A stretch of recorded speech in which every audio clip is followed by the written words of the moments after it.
Martedì 1 agosto, Santa Ronne. È il 213° giorno dall'inizio dell'anno, ne mancano 152 al termine. Il sole sorge alle 5:54, tramonta alle 20:39. La luna si leva alle 21:10, tramonta alle 4:41.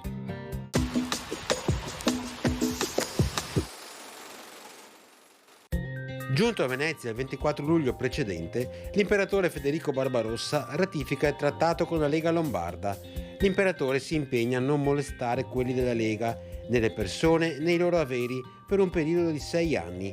Essi potranno circolare e commerciare liberamente in tutto l'impero, mentre gli imperiali potranno fare altrettanto nei territori della Lega.